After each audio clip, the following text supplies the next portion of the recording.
So I've decided to make this video about my personal experience with a wrist issue known as a Tfcc tear and its probable cause, diagnosis, and treatment for me.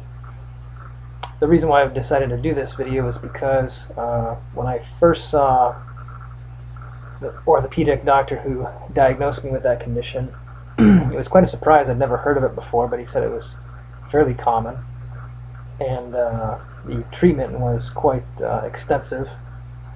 And when I decided to do a little bit of research after that first visit on my own, I didn't really find a whole lot of information as far as personal accounts. I found quite a bit of literature on the actual condition and how it's diagnosed, how it's treated, different treatment options, but as far as personal accounts of their experience with it, I didn't really find any, specifically like videos, for example.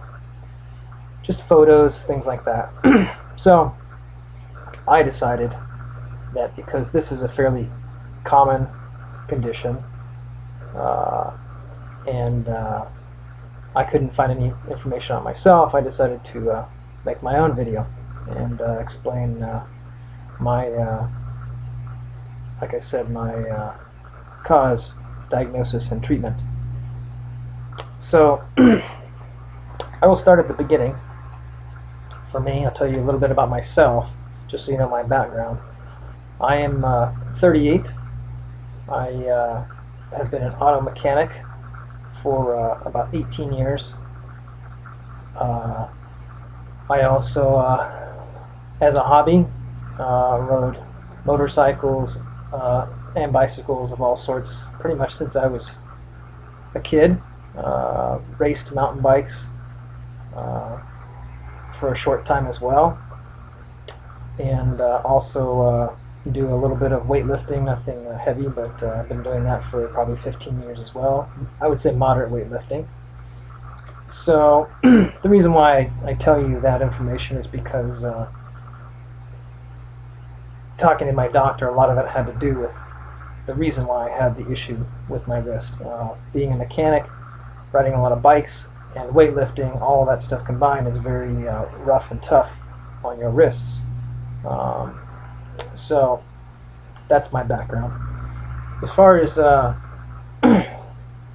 my story, I'll start about a year ago. About a year ago, I had some strange pains here and there in my right wrist. Nothing too extreme, but something felt odd in there. Something just kind of felt out of place, and would have some pretty strange pains, some sharp pains. Slowly developed into some clicking, popping, and eventually some slight grinding as well. But nothing too bad. But about 6 months after that, which would be about 6 months ago, it started to get pretty bad, to the point where there was a lot of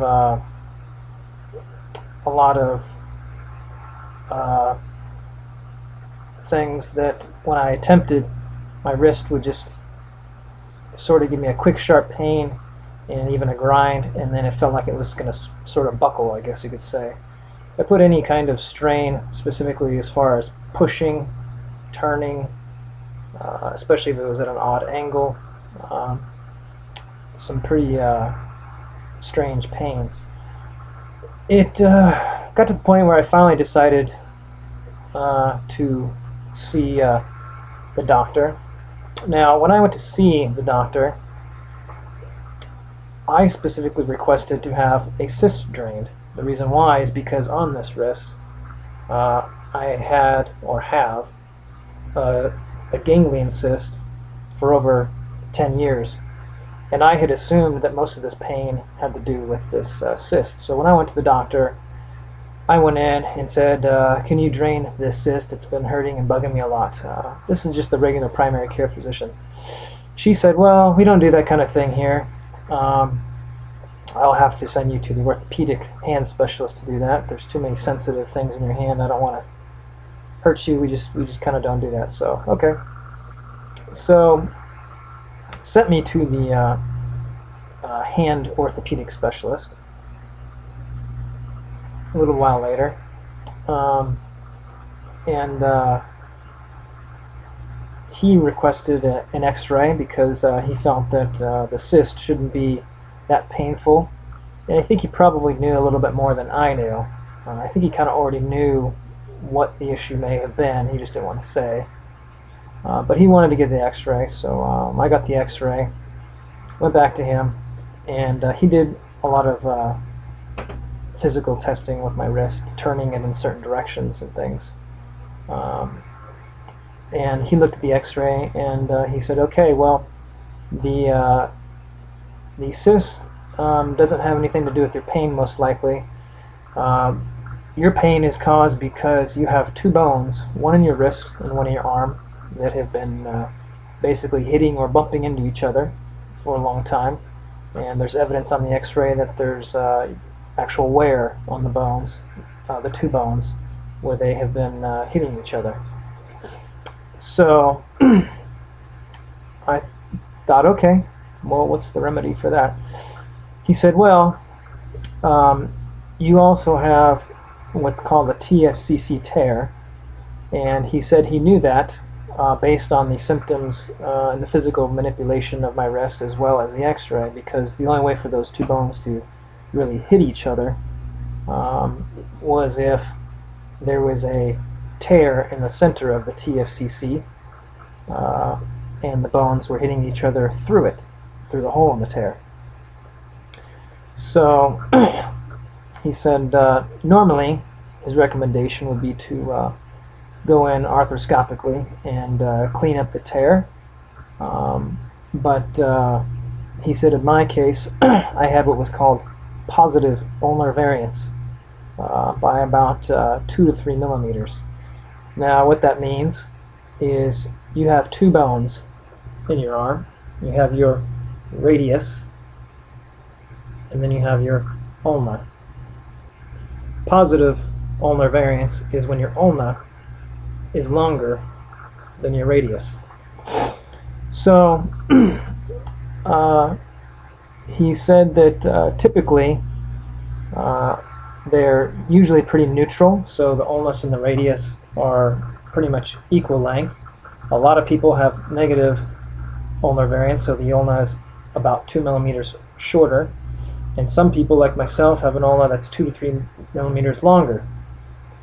Now why that's relevant is because when you have positive ulnar variance, as he explained, that pushes on the Tfcc and also creates a very tight joint. There's not as much of a gap in the joint as there typically is, and so you're much more likely to injure that ligament because the ulna is constantly pushing on it. And whenever you do any twisting or any movement of your hand to the ulnar side, it immediately pushes on that, and coupled with my lifestyle, again, mechanic, rode a lot of mountain bikes, motorcycles, etc., and weightlifting, the long ulna coupled with that lifestyle basically is not good for your Tfcc, and wrecked it pretty good, it sounded like. So he said normally they would go in arthroscopically and clean up the Tfcc, maybe even do some sort of repair. But in my case, he wouldn't recommend it. He felt that it was sort of a waste of time. He said your ulna is too long, and if we just did arthroscopic work, you might have some short-term relief, but ultimately the Tfcc would tear again or be injured again, or you just would have continued pain regardless because of the ulna being too long. So he said the cure for that is what's called ulnar shortening, where they actually shorten your ulna. And he said in my case it would be shortened about 4 millimeters probably. Again, it should be roughly even, but negative 2 millimeters is good. Mine was positive 2 millimeters, so if you wanted to the good spot in your positive 2, you take away 4 and you end up with -2, which is ideal. And I said, okay, well, what does that entail? He said, oh, well, we basically go in through an incision, completely with the bone saw, cut the ulna completely through, take out the slice, roughly 3-4 millimeters, pull it back together and put a plate and screws to hold it there until it heals, and then they arthroscopically still go in and do a little bit of debridement to the Tfcc, or perform whatever appropriate repair to the Tfcc they think is necessary.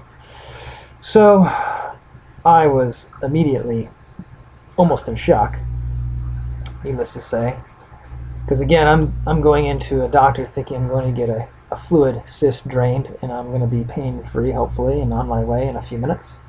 Next thing I know, I have my first visit with an orthopedic hand doctor telling me that I need my arm shortened, or part of it, and plates and screws put in, among other things. And it was going to be an extremely long and painful recovery. So, like I said, I was immediately in shock and kind of didn't listen to much of anything he said after that, because it was just a big shock. So I said, you know, I think I'm not going to do anything right now.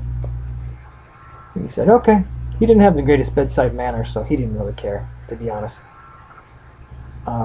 What was actually going on in my mind was, I think you're crazy. I think you're going way overboard, and I'm going to get a second opinion. So that's what was really going in my mind. So I left, made an appointment for another doctor as a second opinion. The appointment that I got for the second doctor was actually this doctor's boss, I guess you could say. He was the chief of hand surgery for this hospital, very experienced. So I figured, well, I'm probably going to do pretty good with this gentleman.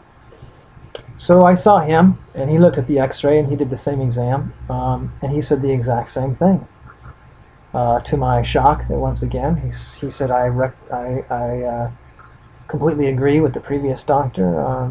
You have an issue with your Tfcc cartilage, FibroCartilage complex, and I would advise the ulnar shortening as well.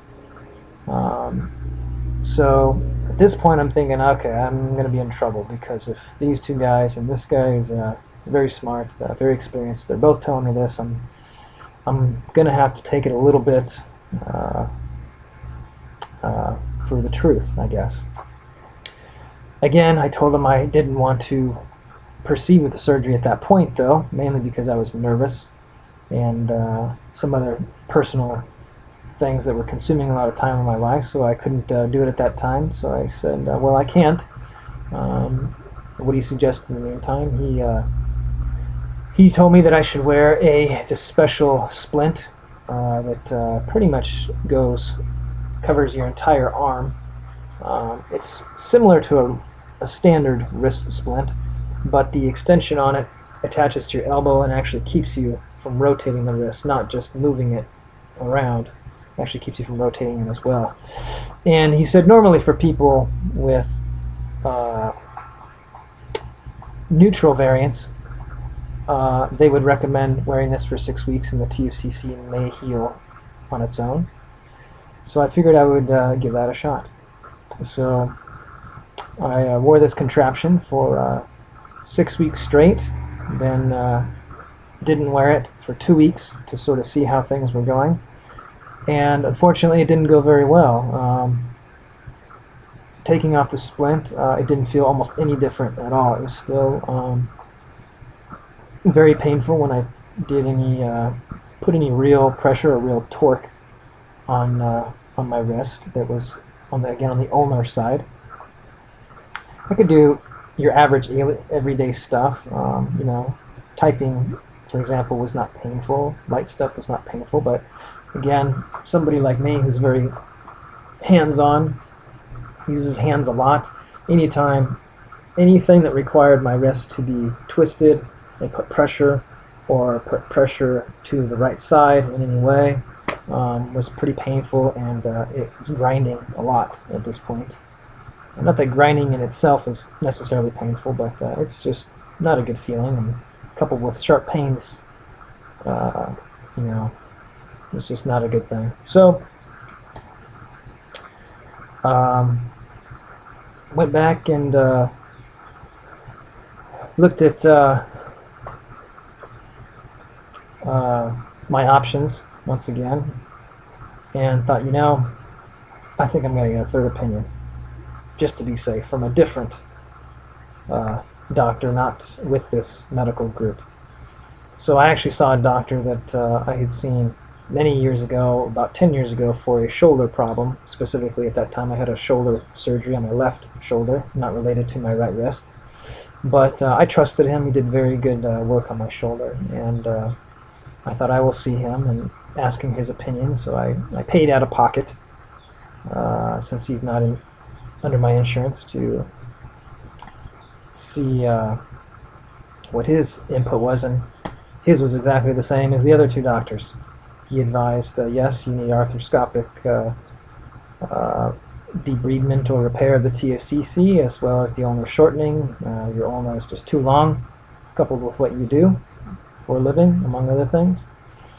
So, where I am right now is I'm actually in waiting for the surgery. I decided finally to just do it, because the only time I'm not in pain is if I wear wrist splints basically all day long. Can I get away with not wearing it? Absolutely. But again, I can only do minor everyday things. Anything that requires any kind of strength or force, pushing, twisting, is very painful. But at the end of the day, every day, it would be very painful, very achy if I didn't wear it. So I don't want to wear a wrist splint the rest of my life. So my only real option, I guess, is to go ahead with this procedure. So I'm going to have some other videos,